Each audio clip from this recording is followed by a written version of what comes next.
O te whatalo whātu, malo whaalo alo whawhunganga le tunu i nei te waso. Ma tu whatasi fo I ma le Professor Gros, I whape alo Brian Duffy, ma tu tatala noa tu inisi o aunga o le afo le COVID-19, ia po le COVID, o lo a fie tato I nei la New Zealand, ia mese la langi. Ta alofa, good morning, Graham. Alofa. Alofa, bro.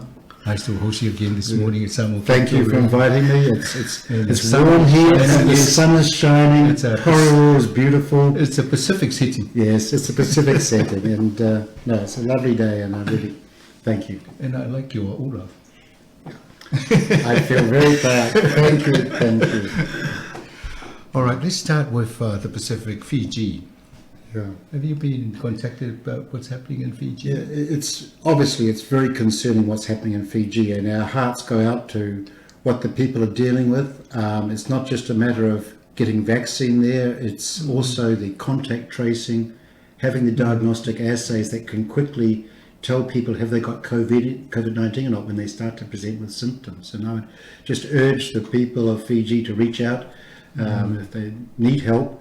Because I think we're all around the Pacific, New Zealand, Australia, the rest of the Pacific nations, we're very concerned what's happening and what they're dealing with there, and we'd love to help them. And what do you think about Britain, UK? What's happening there? I'm wondering all the time, every year, what is Britain doing, and whether it's Brexit or whatever, but this time it seems that they want to open up the borders, and it doesn't look as though they're quite really the population. I know we'll come to the question about herd immunity. You really need to have vaccinated enough of the people to really protect the whole population from the virus first before you start opening the borders. And I think certainly us scientists are very concerned that it may be too soon, and they'll have to go through what Australia's gone through and then close everything down and be more economic ruin. So they may not achieve what they hope to achieve. So we're very concerned what may happen there. Almost like they've accepted there'll be a few deaths as part of the policy. You put it out there, Afamasaga. Yes, it looks as though that the priority is more around the economy and charging forward and taking some of the deaths, which would be not what we have here and not what we have here in the Pacific. People come first. No, I think we'll stick with the policy here. That's going to feel safe. Yeah, exactly. O le vainga mo tato tanuanga pinto whaafonga mai le whaafero tato malo whaalolungia. Ia ma amata tūlanga o iei fiti ma peritani e peo la tō whae ungolo iei nei. Ia mise fiti ma tūlanga o iei lo mo fo le avano so soni tato anga I fiti. Ia o peritani e le malamalama mato o le tūlanga o lo iei le la tō fufuanga. O le whaatanga to whio I tangata alile I lavo le whaingo tui. I don't know Professor. Right, let's come back to New Zealand now. You touched on the word herd immunity. What is herd immunity? Herd immunity, actually, it's a scientific term, and it's used to refer really to keeping livestock and all the animals safe. Oh. So it's the wrong name. We now are trying to use a new term, community immunity. Oh, good. And that helps make it more understandable, because we don't live in herds, but the idea is that it's a term or a name that refers to how immune the general population is, how many people are vaccinated, how many people are immune against the virus. So if you take influenza virus, a large number of the people are already immune to the virus. They've already had influenza, they're very protected. So only about 10-20% of the people are vulnerable to infection with influenza. Now with COVID-19, because it's a brand new virus, everyone is 100% not protected and very sensitive to infection. And what we have to try and do is get the general population up to sufficient numbers that the virus doesn't have a chance, that most of the population are immune. So the word herd immunity, community immunity, refers to how many people within the population are immune protected. And what we've noticed as scientists, if you get enough of the population, say 70%, sometimes 60% or 80%, that people immune protected by a vaccine, the last 20% don't need to be vaccinated because everyone protects the others. Right. And that's really important, because you can't always get everyone vaccinated. They work in some remote place, or their immune system doesn't quite do it, or they're a bit old and a bit sick, or they've got cancer and things like that.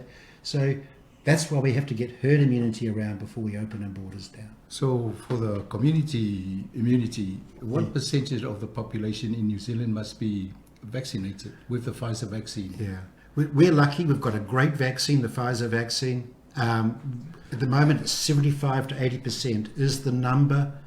Using social distancing practices, that should protect all the other people, 20% of the other population, from being become infected. Now, the other question is, are the other vaccines the same, like the AstraZeneca? Yes. They would require perhaps a bit higher level because they're not quite as protective and stimulating strong immunity. But it's always a very interesting question. If we're all sitting in a dance hall, dancing every day together, we need to have 90% people vaccinated to get that kind of protective immunity. But if we're living in a very dispersed way, not doing a bit of social distancing, then 60% of the people. And that is enough to stop the virus really getting around the community and infecting the vulnerable people. So in the cities in this country, we must almost like get everybody vaccinated. Exactly. In the cities, rural areas. In Porirua, we want Porirua to be the best. If we can get 90% of Porirua, then we're safe here. And the people in their farms and stuff, it's not so important. Yeah, last week I mentioned we've got this, it's called a Pacific Festival Day, where they get the vaccination. And over 800 people were vaccinated on a Saturday in one of the church community out here. I think these kinds of community programs to get people, let's make it fun getting vaccinated, but also bringing together people in a positive way. You can share the information and actually can dispel a lot of the misinformation out there. Yes. But also people can see what's happening and they're getting vaccinated and it's fine and it's safe and they can talk about their experiences. I really applaud the community and the church community getting behind this and getting their people safe. They're going to be the ones the safest when the borders do come down next year. We had a couple of doses in Newtown, the Pacific Island Presbyterian Church, and good on them. So we went to broadcast from there, and I said, stand in the queue when you have a memory and get jabbed. So that's where he had his dough. Yeah, no, and we learn about things all the time. You know, the teams that are doing these vaccinations, they're terrific. They really know what they're doing. I had my jab, and I was busy yakking away, and he jabbed me before I'd even finished telling him a story, and it was all over. And just a little bit of a rub. So it's a very mild vaccine. I'm very pleased. Ole vainga pinto fa foka mole mata no tuinga le fa tino tono latino nei. Ina ia fa faingo fie mo se feita to mai le tulanga o le Pfizer pe ona fa ngai New Zealand o le na fasidi pe to fie tato e tauna fa ye tule ina e loi malpupuia tato e pe o lan tananga le fulu i o le tele na laki tato wa tele na fai tato tui au i e mna mie po le fix fulu 5% le vals full percent ia o le AstraZeneca ia tonu maulunga le titi atu le numero mana o mia. I noticed recently in the news here that the country, New Zealand, has brought in another 2 million or something Janssen vaccine. Yeah. How effective is that compared with the Pfizer? The Janssen vaccine is like the AstraZeneca vaccine. It's a similar technology in principle. It's been associated with a couple of different risks maybe in terms of reactions, but it's still a very good vaccine. What's happened is the government actually is not rolling it out. What's happened is MedSafe, our regulatory authority, has said it can be used in New Zealand, and the New Zealand government has not yet decided who would get that vaccine, when they would get it. It's held in reserve. Okay. If we can get enough Pfizer vaccine, I think they'll just roll out the Pfizer vaccine. The good thing about the Janssen vaccine is that it's a one shot, it's very stable, and it could be that we identify some regions, some islands, and maybe it's very easy just to fly it there if there's an emergency outbreak and we want to get on top of it very quickly. So I think it's held in reserve, and we've yet to hear how it will be used in the coming year. So they don't need these ice boxes and things, the minus 70% degrees. Exactly. Right. So, and I think it's really wonderful to have that in reserve because, as we've seen in Fiji, once the virus gets going, you wish you could throw a whole vaccine at it and protect all the kids, all the parents and things like that. And they're still trying to work out the age group that can be vaccinated. Yes. Is there any firm decision on the age? As what they're doing around the world, these different age groups are being trialled with the vaccine, and they're being very careful in watching there's no adverse reactions. Right. And so as the results come to get published, they get reviewed and criticized, and you look at the results, and as it looks safe, then they are told to, those results are then given to the MedSafe and FDA, and say, look, it does work in 12 to 15-year-olds, and then it's updated. So first of all, they did the vaccine trials in 18 to 65 years old. That worked. Now they're moving down the age bracket, but they're doing it very carefully by doing trials, seeing what happens, and then seeing if protection's created. Right. There's been a report recently that we might need another booster, for the Pfizer vaccine, and I thought it can't be that effective if that is the case. Have you heard that? I think this is a good discussion. Is it just to boost the economy of the company and it's making it? Are they trying to get one last shot in? What's driving a lot of the concern about getting a booster is that the Delta virus. Some of the variants of COVID-19 have come along, and we're not sure. The results look as though the current vaccine doesn't quite get the Delta virus as well as it gets the other viruses circulating. So they know that if you do a booster shot, it increases immunity by even more, and it'll definitely get the Delta virus. So that's why it's being talked about. Right. But a second issue is we don't know yet how long the immunity will last. It is a very good question. What happens if next year we've had our vaccines, it goes away? We will want to have a booster because you want to travel, we want to go to Samoa. Yes, and so we need to make sure that how long does this immunity last for? And of course, we don't know yet because we're the first people in the world to be vaccinated, and no one knows how long it can last for. Well, with the flu jab, everybody's encouraged to get a flu jab for those who are eligible for that every year. Yes, so exactly. We'll probably have the same with the COVID-19. Well, we hope, and that's one of the things we're doing at the Malaghan Institute, is to try to make a vaccine that will last much longer, because you can make really good vaccines that can last 10 years, 20 years. Really important. We don't want to be jabbing each other for the rest of our... No, it's bad enough with the flu. And in fact, I want to say, there's an absolute goal to try and make a long-lasting influenza vaccine. It's not ordained that it has to be every year. It's just that that's the best vaccine technology we have at the moment for influenza. We don't want to go the same way with COVID-19. That'll be a nice challenge for Malaghan. Yeah. Try and produce one that cover all these sort of COVID plus all the other... Exactly. And I think that I can really reassure the listeners out there, we're trying to make pan-coronavirus, so to avoid the next pandemic, but make a vaccine that one shot will fit a lot of different viruses and things like that, because it just makes it so much easier, cheaper. Otherwise, we're paying a lot of money for vaccines all the time. So there's a lot of research going on right now to make a pan-coronavirus. Well, we'll give you a little rest and we'll get Alo to do a bit of talking here. Alo, can you please translate some of the things that you've been talking I think the idea of making a pan-coronavirus is really important to help the people understand. Yeah, we'll try and bring in our listeners. Alo. Yeah, ole tau whai tau whamamala matu e tūlanga i ole tūlanga e tau whamawaluna ina ole me ole puipuina whare nātura, ole tino. Wai e tele ai e vaenga i e pepe on tā ua i meana e whai ngongara venga fōre tau mwhai nei ole me ole tui whapopo. Al mātou ata tonunga i le tire songa ngā nei wale i umaso e so anga pola tonu le maua lunga e tau no oia. Tūlanga nā le wawai fo e le nea onga nei i a pa isusu enga pe tā ua nā tūlanga pe le ai. Pe ole vaenga le tau whai tau whamamala mātua. Yeah. Ole, let's come back to the... New Zealand's been taking its time to make the decision on which vaccine we go for. When we made the decision on the Pfizer, it looked like it was a right call. Yeah. It's quite effective. And then Chanson, all of a sudden I hear the Chanson, I thought, never heard anybody talk about they were looking at the second option. Yeah. So are these, where's Janssen from? Is it a similar company to the Pfizer or it's different? It's a totally different company based in the States. It's a different technology, but it's a very old established technology for making. It's how we used to make a lot of vaccines. It's sort of similar to the Sputnik vaccine of the Russians. Okay. So,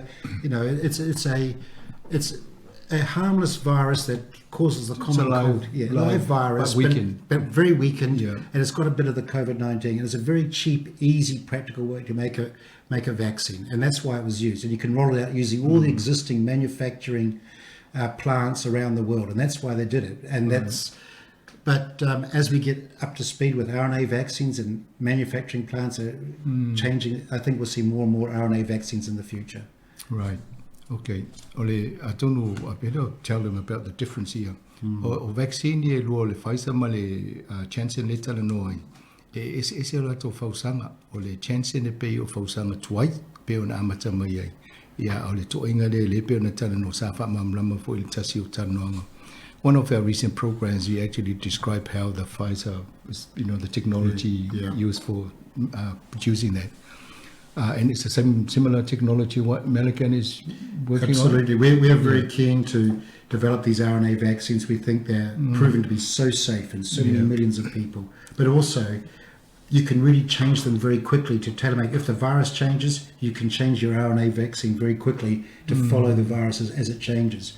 We've now had, in the past 3 decades, 3 different breakouts or outbreaks of a COVID-19. We had SARS, we had MERS, and now we had the COVID-19. It costs so much to change vaccine, but with the RNA vaccine technology, it's very easy to change to the new viruses that come. We can't predict every virus that's going to come at us now, but it seems as though that's going to be our future. Every 10 years there's going to be an epidemic, so we want to be ready next time with really fast developing technology that can be just purpose-fit for the viruses. Just adapt if you see something different. Yeah, exactly. Yeah, that's good. Now, people who have had 2 doses now, for example, last year, should be allowed to travel anywhere, shouldn't we? I mean, we can't be allowed to travel. Yeah. I really understand. There's some, and I really think there's so much reasons why people want to travel. It's not just to go on holiday, it's to see their family. I miss my daughter. I'd love to go and see my daughter. She's over in Europe. But at the moment, there's not enough data to be sure that even though you've had 2 doses and you have 2 doses, you may still be able to transmit the virus. You won't cough, you won't get the symptoms, but you may still have a bit of the virus. So you don't want to go to Samoa just yet. We need to make sure that everything's safe, and that you also make sure that Samoan people are safe. So it's not just you being safe, it's the people you're going to, because you could still pick up a bit of the virus and just transmit it. Be perfectly safe yourself, but then you make other people sick. So I think that we've got to make sure that the communities that you travel to also are safe from you. And going back to that 3rd booster shot, we may find that if we give you a 3rd booster, then the virus doesn't have a chance and nothing can go inside you. Yeah, well, that brings me to another question. Sorry, it's not here, but what happens if I come into contact with the virus after I've had my 2 doses? The virus is still desperate. It can live on the first cells, say in your nose or in your throat, just for a little while before the immune system realizes it's infecting, and then it kills it. Okay. So there's a little bit of virus can get going. Often you don't feel it, and you'll be immune to a lot of common cold viruses. You never feel infected, but the virus will have grown on you, but your immune system's killed it. But that virus still can be spread through your saliva and things like that. So at the moment, we don't actually have what is called a sterilizing immunity from the vaccine. We just protect you from disease, from getting sick, and from dying. That's what it does. Yeah. It's not sterilizing. Now, I don't know how you translate that. This is a... Yeah, let him. Ole vanga taua le o tano inga ona to tere si fesili. O man fai tui o man fai o tui lua. Ona o tato ele mafai ona e mana vai na tato ton me nana le fa malo si ele fai ole pupuni fonga. Yeah. Ia ona e mana vai ngai ton vai tere rangona wala mo fai o tui pui tu sai e tere mai. Ai le mawhai lana tau whieruma na wai tono siama. E mana mia la pa pe o I supermarket I matua pena. Fai pere tu sa po matu Porirua. Fai pere ia pune fonga. O ngai ma fai na ta filinga le mana vai na tono siama. Yo tu langa na le ta o e grana. E de fa pela la tai pe de foi tato le tato lo fie tu langa tu pu mai Europa. O va vetele. E na mana vai na ta tonu le a fa pela te al Samoa. O la te ave na le siama. E mo ia e lo o fai tu Porirua. E te le rangonga la le meo o se mai o se bebela o le se reaction o lo kingo. Ala te alu marsiama. Tu langa na ta ua te le vanga o talnoina. E po le a po fet petal le pasi po le train po vanga na ta un pelo lo puipunga bona le fonga. A o te fa pe un pe tu ina fa pere o kai pe mero ko mo Europa. Ele ai But there will come a time. Yes. There will come a time. I think next year there will be, because you've done a good job, you will get a chance. But by that time, the general population, most of them will be vaccinated, we hope, in these different countries you want to visit. And then it becomes safe for you and safe for them. And you will need a vaccine passport, I will have to say that, because then people will not let you travel. And you don't want to travel without being vaccinated, because you may pick up the virus from somewhere. You don't want to be sick in some place and that you don't know, in some hotel somewhere. That's not what you want either.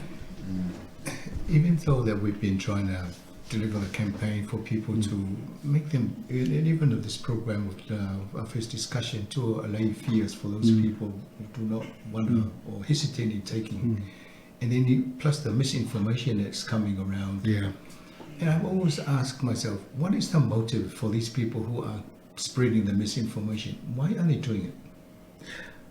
Some of them are anarchists, absolute anarchists. They want to disrupt society. They know that if they let the virus loose, things really become disrupted, and they don't like the system.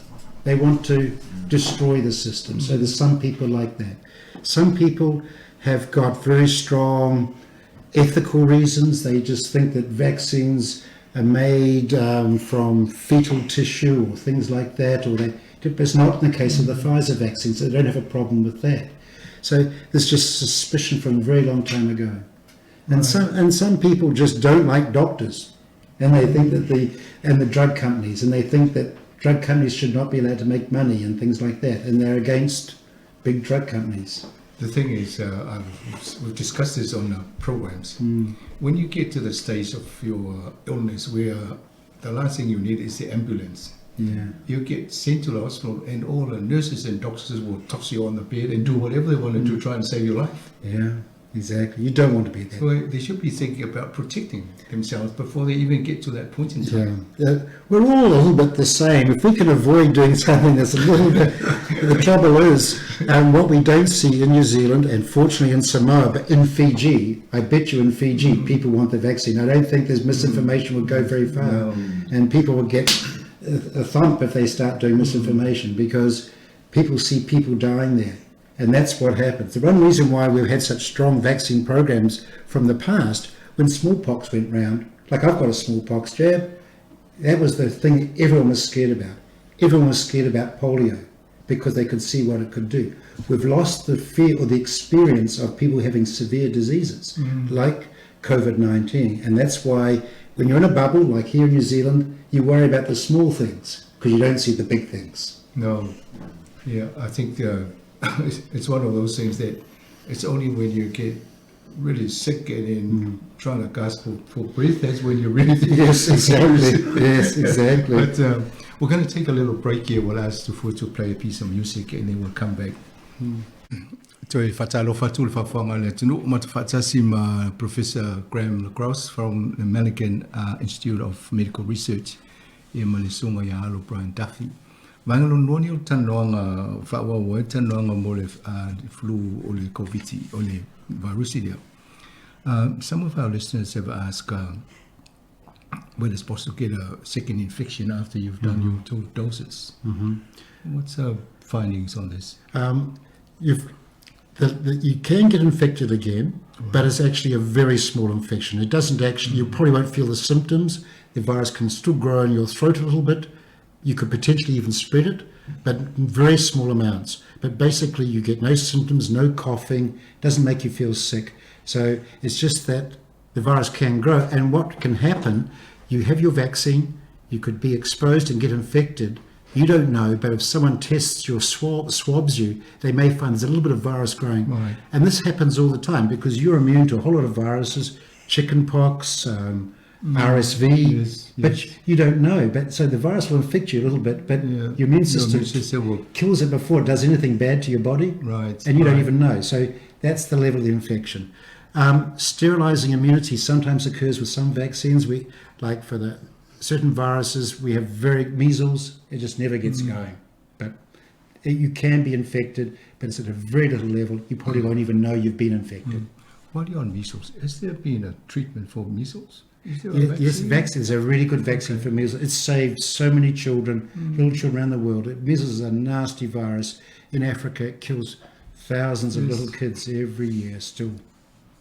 I think it's been around for 100 years. Yeah. Measles, and yet Yeah. we haven't come up with something to kill it off. No, you can't kill these viruses Oh. because the viruses don't live. When the virus is on the, they don't divide. They can only live inside us. Oh, I see. And so because they don't divide, they just kind of sit just static there. You can't kill them off. And once they're inside us, they're only living inside our cells. So you have to kill our cells to kill the virus. So the treatment is worse than curing. So that's why you have to let your immune system kill the virus. Right. Only the immune system is designed to kill the virus and leave your body intact. This is why it's very important for everybody to have the Very important to have the Dose, vaccine. Yes, yeah, the exactly. vaccine. It's the only way. The recent World Leaders meeting chaired by our PM discussed the sharing of resource and technology for production of vaccine. Yeah. I think that's a good idea. Uh, What do you think? Fantastic idea. I think Jacinda has done a really good job in bringing, first of all, the world leaders around an issue, and compliments to Jacinda there. Second thing is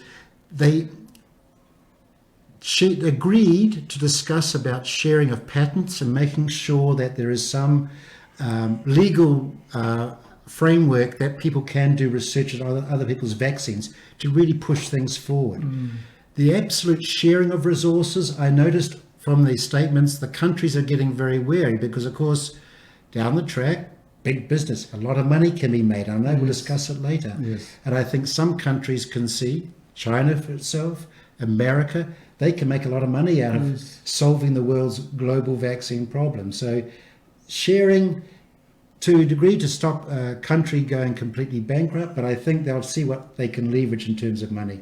I didn't quite follow up exactly where that led to, whether they've agreed or Not whether quite. they still are They're jockeying. talking about it. They're not disagreeing. Yes. They realise they're still dealing with a global pandemic and we've got to work together. But I can imagine in a couple of years down the track, once we've got our grip of this virus and got rid of it as a global pandemic, then we'll get back to the old money-making ways of the various companies and countries, because some countries are heavily invested in vaccine manufacture and they want to see this as a way of the future for themselves. From Malaghan's viewpoint, if you discovered some magic, are you willing to freely give it away, or? If we've got it manufactured and we've looked after the Pacific and to New Zealand, I think the attitude of the government is that yes, we would help other countries, Sure. and but also try and make a little dollar on the side. Yes. But we'll see. We'll see. All right. So I think the end of our discussion on the vaccine, we just hope that everybody will be willing to go and get themselves vaccinated. One, to protect themselves. Secondly, their family, their friends, their church community, and make it easy for them to travel. Yeah, I'd really thank you. I think I'd really reassure everyone: go and get vaccinated while you can, before the virus gets you. It protects your children, protects your elderly people, your parents, and it protects your community. That's really important, and it's the only way we have. So I think go do it, and do it together. It can be real fun. Yeah. Well, that's why we've been hosting this Pacific Funday, where we have the vaccination. I think it's a done. very good idea. So they play a bit of music while you're waiting up for 20 minutes after your... Yeah. Don't turn it into a negative, turn it into a real positive. We did that, and it's really powerful. And they had a lot of food. That was the other good thing about that was every day. Yeah, but I think that's the way to get on top of this pandemic. Work together and do everything in a proper way. A tono le vainga tō whaafonga mai tam whainga tō vainga o le pokalai muli le mo le tano tō le vaccine mo le teimini. Ai o le matatano tūlanga i whaamalo si au fo mo tātou i le whaangaina o le tui le mo le pui pui ai oe o lo ainga whaingo fie ona e malanga i mo le lumunai. O le fasili nena iai. Poe e sefe o e pia o mo ni whai o tu e lua. O le tali e maua o le whaama i peo na maua o le fulu. Ai awha peo umana whailo tui pupuia. E le ngase tele o e pe tele ngase fo i wala o umana whaia vaenga i o lo tino e tali e tua i ngase ama se e po vairusi e o titoni a oe. No fo le tanoanga le fono le talua i lena whaafoina le tato palemia i te senda. I o le ave le whaamalo fo i o le tato malo whaalolungia. I le tuma e fo tula i mai tisina ma whaafoina le fono mo taita i o malo e so laulang. Ia matau whai e whaasoa le technology po le technology le whaonga. Ia ma tupe ina ia whaafai fie o na ngausi e whaala au mo tui whaapea mo le lalulangi. Ia pe o le si vaenga na e mana ia fo i vanga i ai. Professor, recently there's been an influx of, this, how do you say, syncytial respiratory syncytial virus, RSV. Yes. And let's be open about this. It came from Australia. We had no RSV What's their case. Greek name? What's their Greek name? They were trying to protect the countries. Yes, exactly. And we had a bubble in New Zealand. It had no RSV. We had no influenza. And we opened the border with Australia, and then we got their latest strain of RSV. See. Now, a lot of people won't know RSV because the name that is often called, it causes bronchiolitis. It really causes a very severe kind of pneumonia in little babies and children because they're complete. But we've known about this virus for more than 50 years. We have been trying to make a vaccine against RSV for a very long time. It's a terrible virus. And it can get the elderly. I don't want to call myself elderly, but I think I got RSV. And I was really sick. It's not a good virus. It gets deep in your lungs. It doesn't live up in the head. It doesn't give you a head cold. It gets into your lungs, and you cough, and you cough, and you cough. And of course, when you're a little tiny baby and you get this RSV virus, they can't cough, or they get exhausted, and they can get very sick, and they have to go to hospital. But there's no vaccine for the RSV virus. And we're working very hard right now to make vaccines for RSV, but it's a tough virus. So what happens inside your respiratory system, your lungs and that, when you get the virus inside there? Well, we helped Brian to explain this, and so on, but the virus infects cells and it spreads along the cells, and it can cause the cells to fuse together. And if you look in the lungs of the babies, it's all full of muck and mucus, and all the cells, they die and come out of the lungs. I just know it sounds disgusting, but a lot of stuff. And it's very hard for the babies to breathe.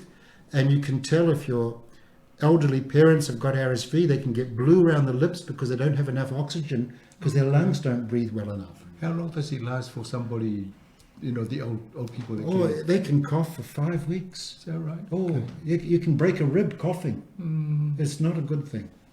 One of our program presenter ended up in the hospital recently because of this persistent coughing. Most likely to be the RSV, and it just doesn't go away. And you'll say, their eyes water. Please, I also want to stop coughing, and you can't. And you can take all the pills you like, but you still cough. Oh, okay. Australia. So the opening of the borders didn't help because that's how we got it here. Exactly. E o le whafteira whionga msanga, o le tūlanga nā le maua e tausanga uma tātou. O le furu masani ai, e South Australia wai, e sui atu nei po where ma leo soe le furu. Na whai atu le tātou le tui pui fuafua le siamere la Samoa Australia. Pea ngā whaera mero tupu nei. A o le tūlanga e ta ua krem o le vaenga le o le RSV. E wha le tonu ene le mama, e toi tātou matua. Automaiti. e fai ngoia mātou tu sai palu whātasi, pa tosi sila I lalo whāta whala poime. E pe mauni oni pula waitu oina, tulo, awa palu whātasi. Wale lava le meo le surface area le mama. A veina no ke sene mana vaina. Ona wa palu whātasi o tulanga na umia yana, na pea whainga le tamale. O le siama fo I le ma whai a whaisui pui. Ona I wawena li liu fōringa. E pēna tāua grammar, 50 years.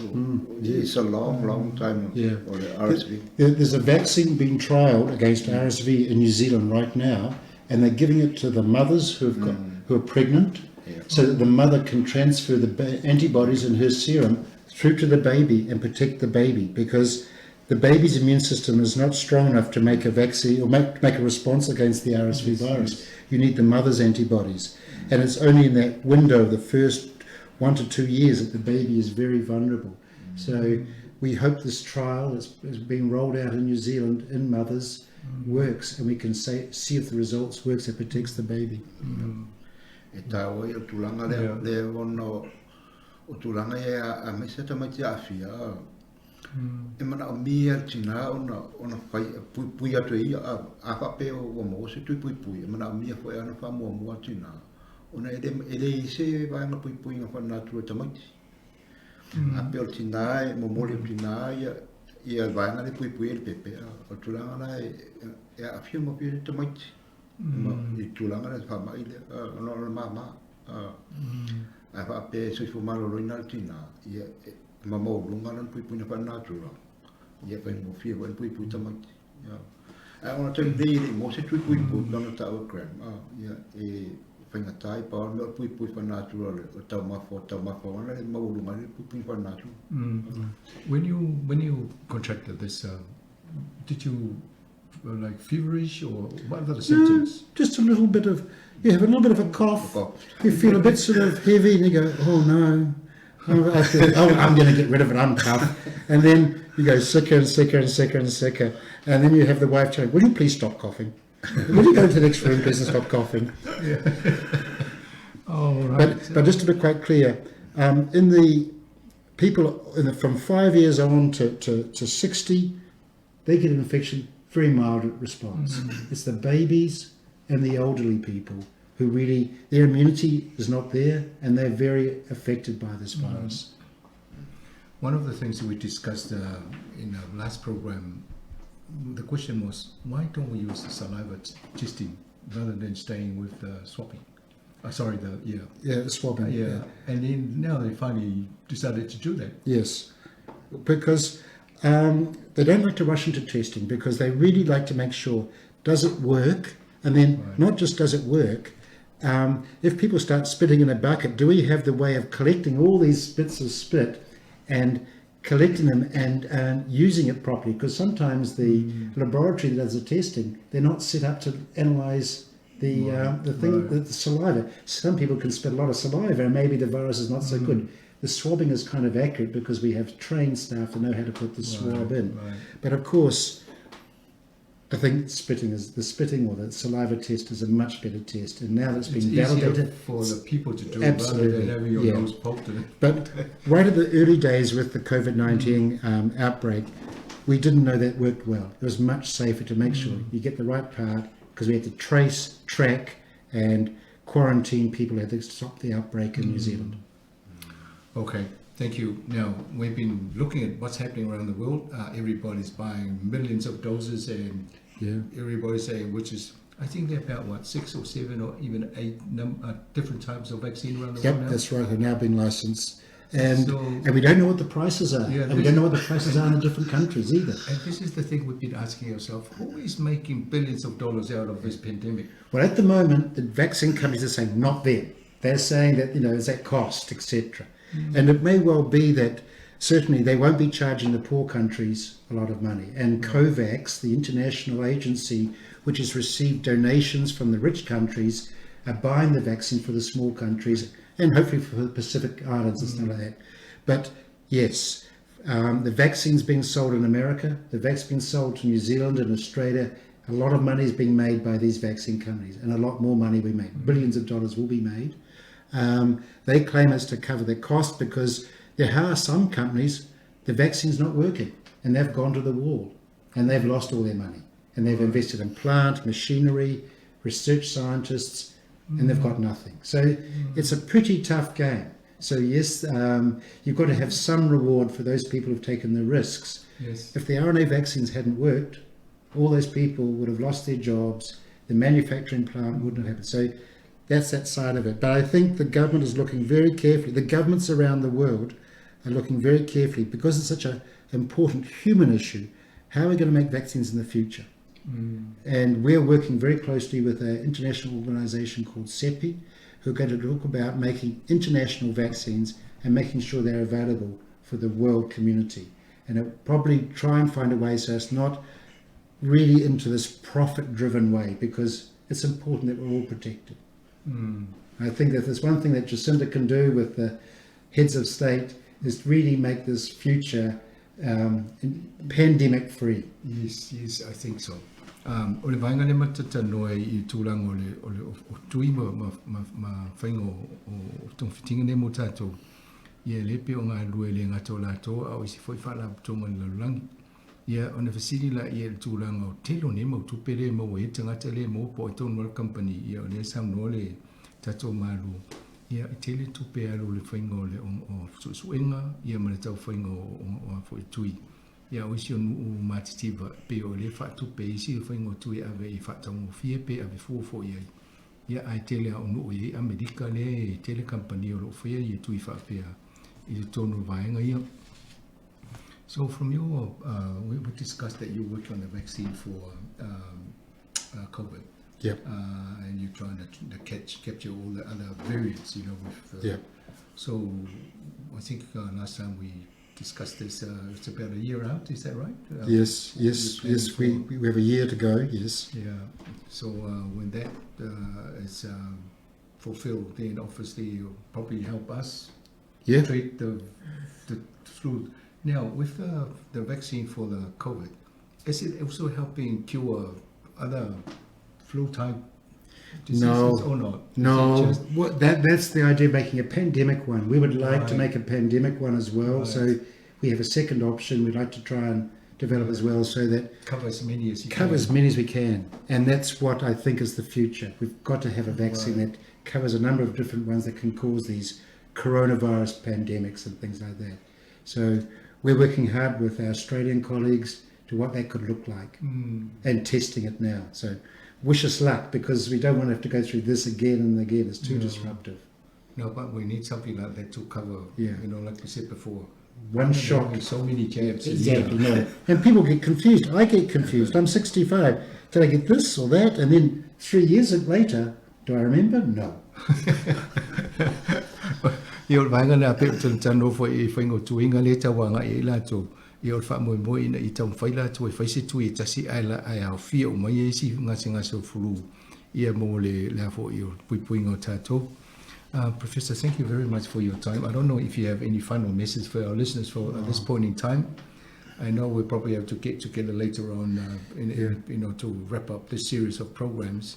But thank you for making time to come and share with our listeners. It's a pleasure. And for us to find out a bit more so that we're educating ourselves as well as our listeners about the work you do at the Malaghan Institute. No, thank you. I think it's a real privilege to be here and really keep up the good work. I think it's really wonderful what you're doing, Brian and Afamasaga. I wish you well. Hello, mai se sau no nga fa mo vai ngol tato por kalami. Whaftai de. Pai malo tato mo manle tula tato te tatano ai tulanga pa peo fa ma iona afiri so fu malo loina. Peo na ta ua era pule so nga fa so fu malo loina le ta ua le tulanga le sila fie tato tangata. O le pui nga fa natura.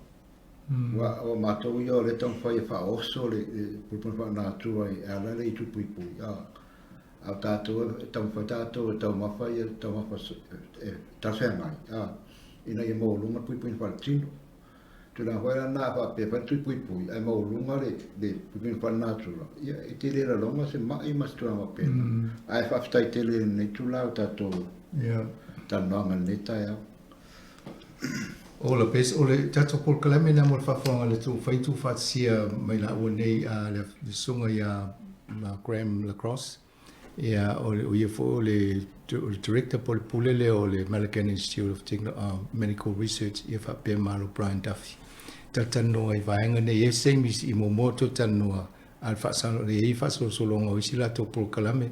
We might as well introduce our next program in the series that we're doing with Malaghan at this point in time. We're going to have Professor Rob Weinkoff, who's a cancer specialist, Right. bringing whole, and we're really great. He would love to meet through your program, talk to the people about how they can look after themselves, do the best for themselves, especially with respect to cancer. And he's really looking forward to being on the show. So give him a good audience and ask him some good questions. Yeah, and we also have the gut health visit. The gut health guy. These are both young men. So listeners, get out there, ask the worst, hardest questions. These are young men. Give them some good stuff to think about. Yeah, o vaenga na ye leo whaelo atu isi por kalamere lo mane tatano I fo ni se scientist mai o lo fa fo ina ni so nga nei tulanga kanisa. Ia male tulanga maloloino tatou tono manavo tatou ia so swani foi malamlama ia pe on fotuina a hini facilita I vaenga I mfai ona tu fatsia na maila ia mole autilenga fo por kalamene tatou ngan Samoa este mi matatano to le malo fa atu ni se tanonga yo le o le uti o temi lenta mfai e tutulia le ngana fa peritania ina ia mo le ia fautuanga fo I mafina ngalo o le tato malo ia wale anga iluma ai o le tato por kalamena so all the best again professor tato e felo stay mo time nei ia fa so ifua